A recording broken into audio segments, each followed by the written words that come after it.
¿Qué tal? ¿Cómo les va? Bienvenidos a Futuro Posible.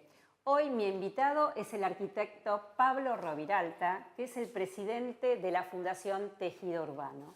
Con él vamos a hablar obviamente de la vivienda, del déficit de vivienda en la ciudad de Buenos Aires, porque Tejido Urbano busca las soluciones a este problema, como dije, en la ciudad de Buenos Aires.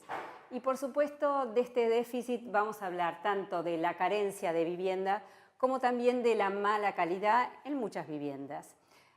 Obviamente vamos a hablar de la urbanización de las villas, ¿no? Tema que se está hablando constantemente en los medios, y mucho más, porque con Pablo sé que hay un compromiso serio para hacer de la Argentina una sociedad mejor.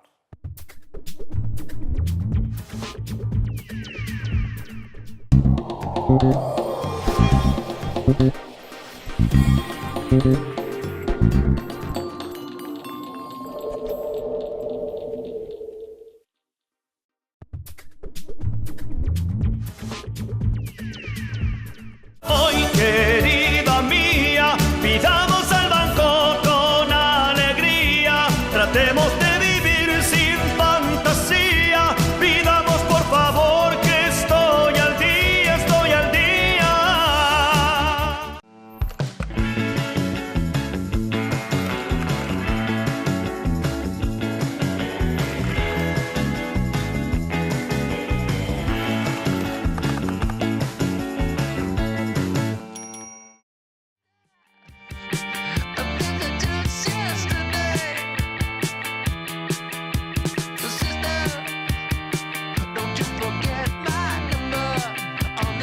La Tercer, www.later-delmediosersa.com.ar.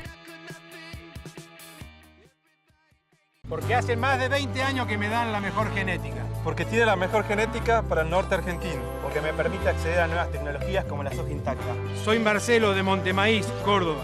Y yo siembro Don Mario. Soy Ale de Tucumán y yo siembro Don Mario. Soy Alejandro de San Antonio de Areco y yo siembro Don Mario. Porque con sojas Don Mario los productores encuentran genética, rendimiento y tecnología. Y además pueden pagar el canon intacta RR2 Pro en la semilla. Conoce las últimas novedades en www.donmario.com. Don Mario, líder en soja.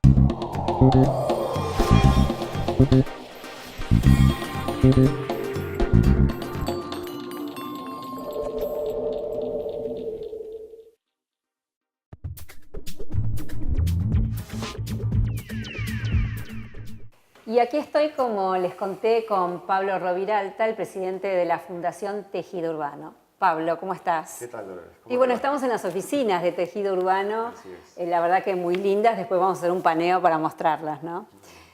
Pablo, bueno, yo conté de vos en la apertura, ya te conocemos también por otro programa que has estado, y mi pregunta es, para contarle a la gente, ¿no? ¿Qué es una vivienda? Uno piensa enseguida una vivienda es, bueno, unas paredes de ladrillo y un techo. Pero, ¿qué es la vivienda? Bueno, es una pregunta de esas difíciles de contestar porque son preguntas esenciales, ¿no? Claro. Lo primero que te remite es cobijo. Vos dijiste un techo, unas paredes, algo que te protege del exterior. Y está bien.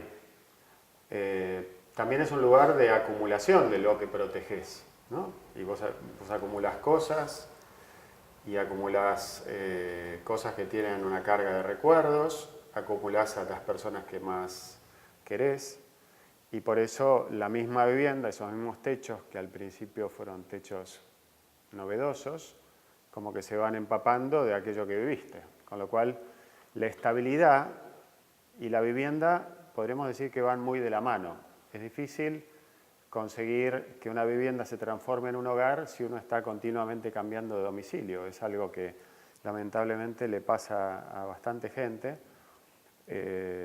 y bueno, no llega a arraigar. Es como una plantita que apenas empieza a tirar raíces, se la saca. Y no es lo mismo ni para una planta ni para un ser humano andar cambiando de domicilio. Lógico. No es algo que sea indiferente.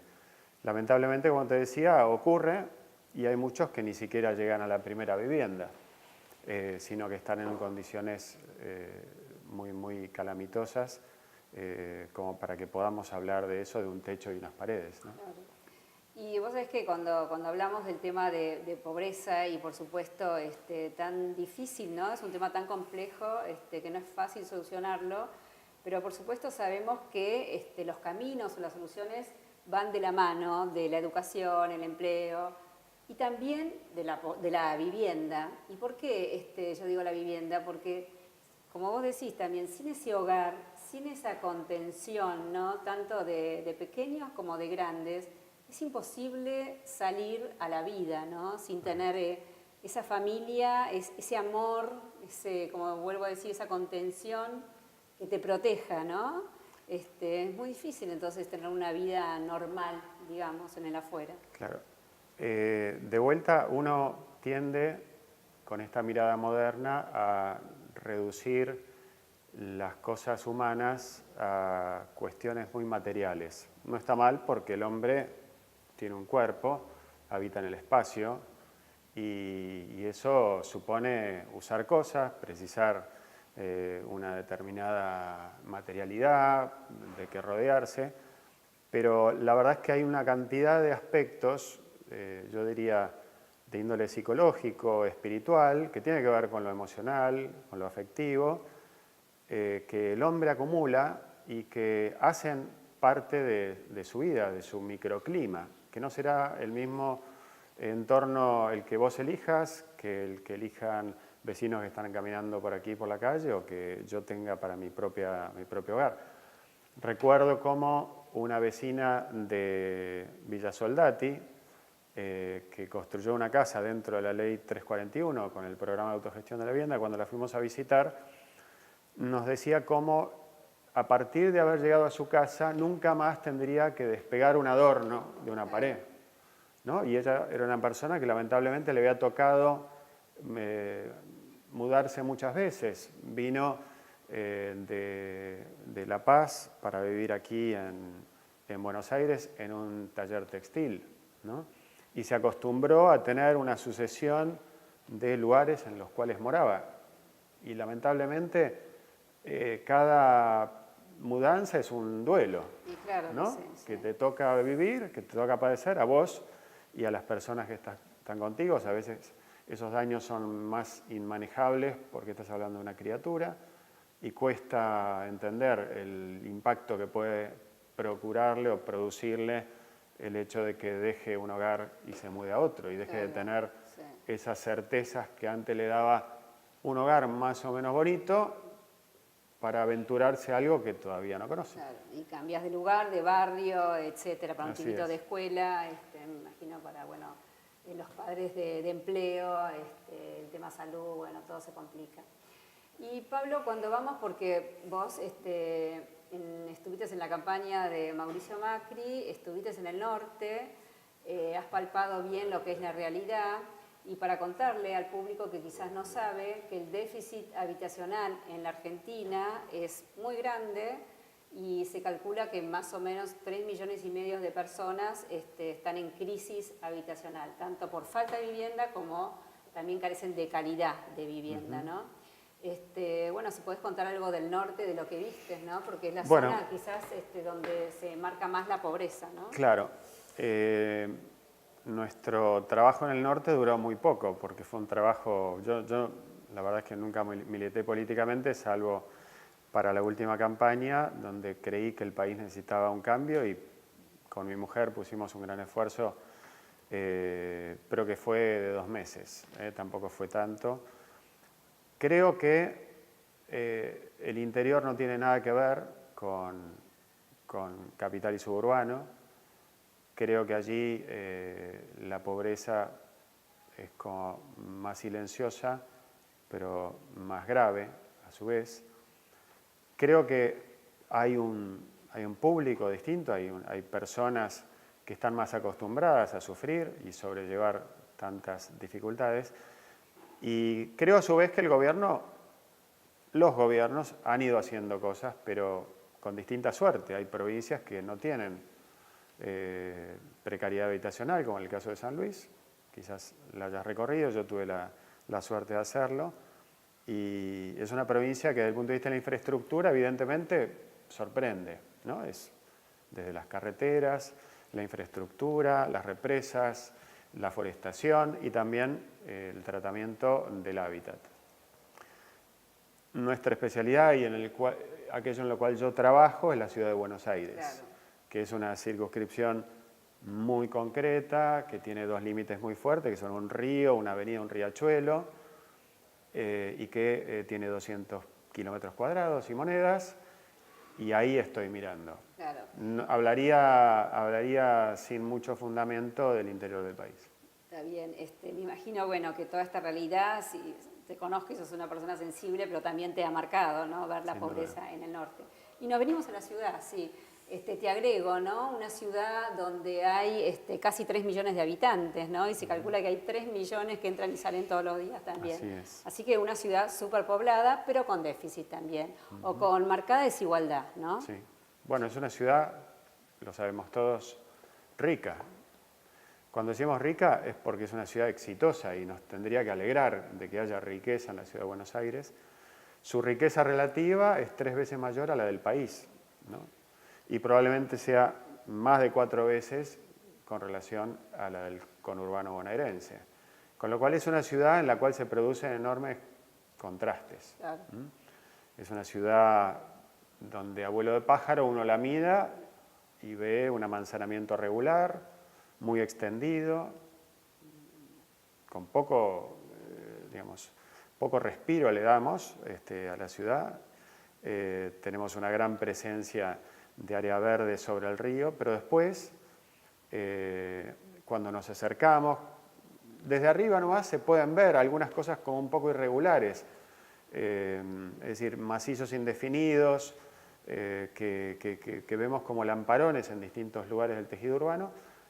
Cuando aterrizamos y somos como ciudadanos de a pie, caminantes de la ciudad, nos damos cuenta de que esa ciudad tiene contrastes, puntos de interrupción, fracturas en su continuidad, y en esas discontinuidades es donde muchas veces se forman lo que llamamos asentamientos urbanos, irregulares o villas miseria, cada uno la puede denominar como quiera. Desde el punto de vista numérico, es una presencia que ha cambiado mucho, ha sido muy, muy pendular con la historia argentina. Las primeras villas nacen en la década del 30, no son fenómenos cercanos. Y por épocas tuvieron sus auges y sus decaídas que justamente tuvieron que ver con una institucionalidad que marcaba que sobraban en la ciudad. Claro. ¿No? Pensá que durante la dictadura casi quedan borradas del mapa porteño las ciudades, a expensas de distintas relocalizaciones en el suburbano o en el propio interior del país. Porque en esa época, bueno, la idea o no, digamos que pensaban la solución era erradicarlas, ¿no? Absolutamente. Y hoy es una palabra que ya se borró del vocabulario. ¿Por qué? Porque la ha borrado la academia, las distintas prácticas de las cuales la academia toma ejemplo, y ya no se entiende como una solución posible. La relocalización tiene más costos que ventajas. Y en ese sentido creo que el gobierno ha ido como dando una señal bastante clara de que realmente el camino va por ahí, ¿no? Me refiero al gobierno porteño, no ha querido avanzar sobre ese camino, que por otro lado vos y yo podemos convenir de que hubiera sido muy complicado abordar, ¿no? Por supuesto que sí. Y vamos a hacer una salvedad también, que quizás hay una porción de la población porteña que sigue pensando que la solución es la erradicación de las villas. Sí. Por supuesto, bueno, hemos oído gente, vos y yo, que está con ese tema. Sí, basta leer el pie de las noticias en los diarios digitales para ver que estas cuestiones generan mucha controversia. Hay posiciones muy distintas y creo que hay un poco de verdad en todas partes, ¿no? Creo que lo que es duro de todo esto es que de una manera no ha quedado espacio para una solución política, y es algo muy propio de la Argentina, que deje que el mal o los males avancen para que después no haya otro que una solución de compromiso. O sea, no hay una opción a esto que se está haciendo. Cuando uno deja que avance una situación anómica, el problema, porque de suyo lo es, después tarde o temprano le tiene que dar patente a eso, porque es imposible imaginar movimientos humanos de esa categoría sin una enorme conflictividad. Pablo, y presidente del IBC, del Instituto de Vivienda de la Ciudad, ¿cuánto tiempo estuviste? Estuve 8 meses en la presidencia y estuve 6 meses acompañando al expresidente. Así que mucho tiempo. Bueno, para mí fue una enormidad. Tuve la suerte que mi mujer me acompañó en todo ese proceso y fue un fenómeno que a mí me cambió, me marcó. No sé si me cambió, pero me marcó o disparó dentro mío cosas que evidentemente estaban, pero que no había tenido tiempo ni la oportunidad para pensarlas. Y bueno, para verlas, para generó conocerlas. un cambio bastante sustancial en mi propia vida. Está bien. Y bueno, y nace entonces Tejido Urbano, ¿no? ¿Hace cuánto? Así es. ¿Y cómo? Tejido Urbano nace, yo diría, como intuición a partir de septiembre del año pasado. A los 2 meses ya le encontramos el nombre con que bautizarlo. Y nace acá, en el corazón de la ciudad. Estamos en el barrio de San Telmo como nuestra base. Y nuestro interés, a ver, ¿qué es lo que esperamos? Es mejorarle un poco la cara a la situación habitacional de los porteños. Yo diría que es el desideratum y el para qué de esta organización de la sociedad civil. Creemos que hay un problema bastante agudo en materia habitacional, algo lo decíamos en el bloque anterior. Los números en la Ciudad de Buenos Aires nos dan muy elevados. ¿Cuáles son los números? En general, uno tiende a resumir el problema habitacional porteño en las villas, ¿no? Sí. Y nosotros creemos que, junto a muchos autores, que hay déficit en todo aquel lugar en el cual no están dadas las condiciones para que un ser humano viva dignamente, ¿no? Y en la Ciudad de Buenos Aires eso lo ves representando en las villas, en los conjuntos habitacionales decrépitos, en las casas tomadas, en los hoteles inquilinatos, y también lo ves en los conventillos, y obviamente lo ves en personas en situación de calle que lamentablemente no tienen ni ese techo básico, sino que tienen que vivir bajo un puente o en un cobertizo o a la intemperie o en una plaza, ¿no? Entonces nosotros pretendemos elevar la discusión, decir, bueno, señores, no es solo villas, las villas son una parte del déficit habitacional, son una parte clamorosa, evidente, pero para nosotros las villas es algo así como el 40% del problema. El gobierno está muy decidido a entrar en este tema, lo ha hecho de una manera, podríamos decir, selectiva, por usar un término, es decir, no ha puesto en común una estrategia, tampoco le ha dado a esa estrategia un consenso legislativo, algo que a mí me llama bastante la atención porque, a ver, el problema no es menor, ¿no? Si hablamos, como dice Techo, la organización especializada en asentamientos, que en la Ciudad de Buenos Aires viven 82.000 familias en villas o barrios de emergencia y que calculamos por lo menos unas 4,5 personas en cada familia, y ahí estamos en cifras que superan ampliamente las 300.000 personas. Claro que sí. El gobierno, el jefe de gobierno, en varias ocasiones ha hablado de 250.000. El número es suficientemente clamoroso como para que nos quedemos con cualquier cifra. Es muy importante. Pero lo que desde Tejido Urbano también marcamos es que tenemos que mirar la solución histórica de las villas, que fueron los complejos, hechos construidos hace 40, 50 años, y que por una mala apropiación están en muy mal estado y carga todavía sobre la responsabilidad del Estado. Tenemos que hablar del fenómeno de las casas ocupadas o tomadas, que es algo crítico y que periódicamente agarra mucho voltaje a través de un juicio de desalojo. Claro. Tenemos que dar un espacio para hablar de los hoteles, es decir, gente que no tiene ni papel ni dinero como para poder ni papeles ni dinero como para poder alquilar y acaba en un hotel pagando 200 pesos por día. Pablo, cuando vos hablás que el gobierno tampoco tiene consenso en lo que es en los legisladores, ¿no? Para proponer o para bueno, focalizar en el tema del déficit habitacional. ¿Qué me estás diciendo? Porque por el lado de los medios se ve que están en el tema villas, por ejemplo, ¿no? El tema de erradicación de villas, cada tanto sale esto en los medios. Entonces, no entiendo lo que decís. Bien, a lo que voy es que estamos hablando de cosas distintas. Cuando hablamos de lo que está haciendo el gobierno, concretamente, es haber lanzado la reurbanización de 4 villas. 4 villas. ¿Cuántas villas hay en la Ciudad de Buenos Aires? Son cerca de 40, Okay. de distinto tamaño, ¿no? Esas 4 villas explican una parte importante de la población porque 2 de ellas son grandes, Villa 20 y Villa 31 bis, y 2 son muy chicas, que son Rodrigo Bueno y Fraga, o Playón Chacarita, que no se llegan al 10% de las otras 2.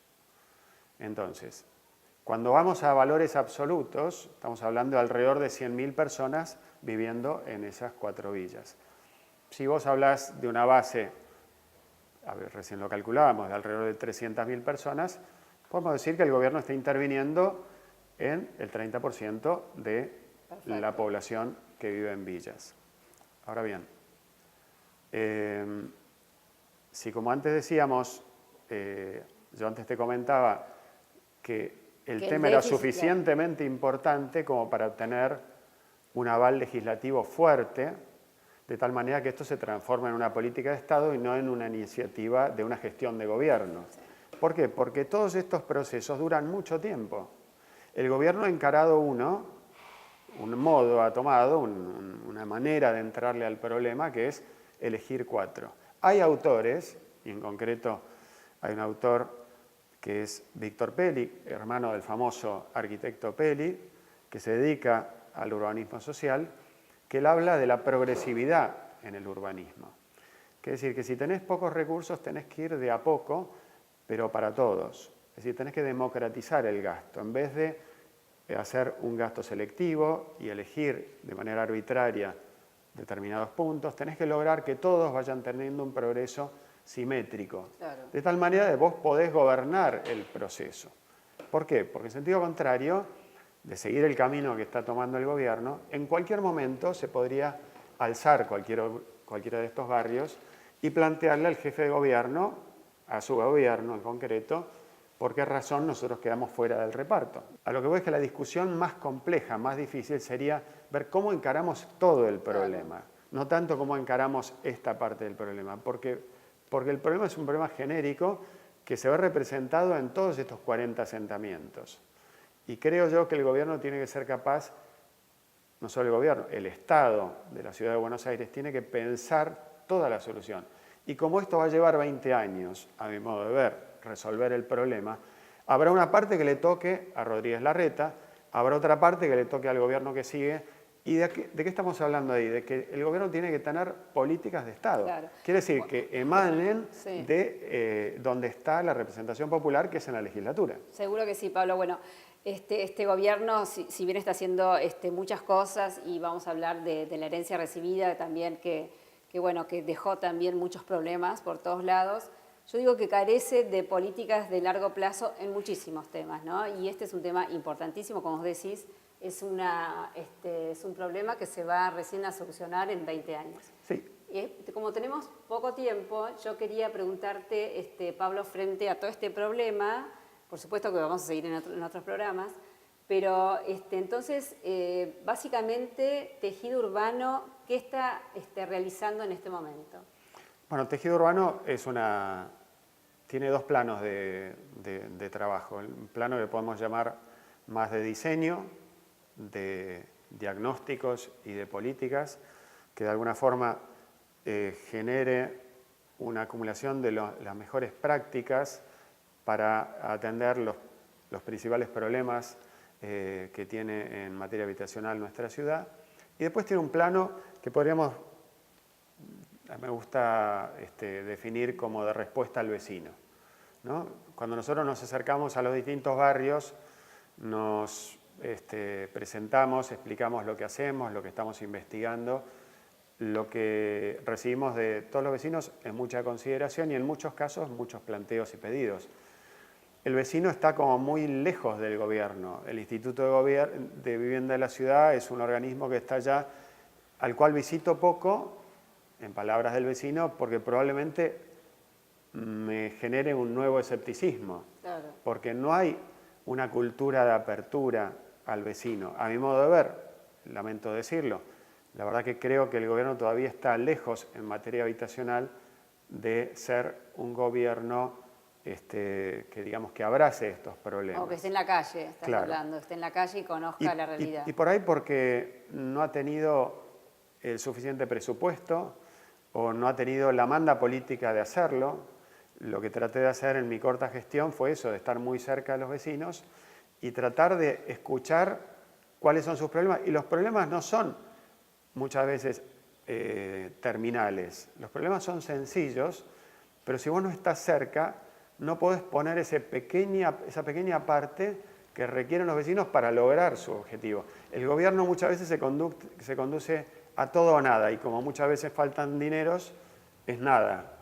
Pero la gente no necesita tanto, con lo cual me parece que lo que hay que hacer a futuro es razonar desde el vecino y trabajar con el vecino y no al margen del vecino, que es una conducta también muy propia del Estado, actuar como un padre que todo lo puede y que está rodeado de adolescentes que son los ciudadanos. No, yo creo que tal como vamos, con un gobierno que tiene un problema muy importante de déficit, un problema muy importante de problema, que es el nivel de pobreza que tenemos, un problema de que no es capaz de pagar ese quebranto con recursos propios y por lo tanto es una deuda que crece y por lo tanto cae en niveles de presión fiscal inéditos.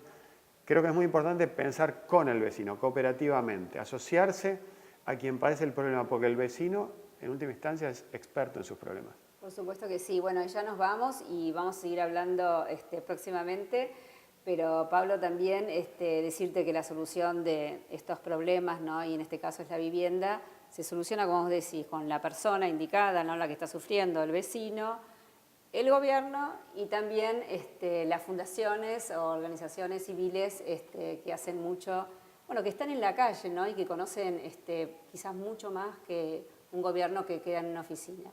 Así que te agradezco muchísimo. Al contrario, gracias Pablo, a vos. y nos seguimos viendo. Fantástico, gracias. Bueno, muchísimas gracias a ustedes y nos encontramos en una semana.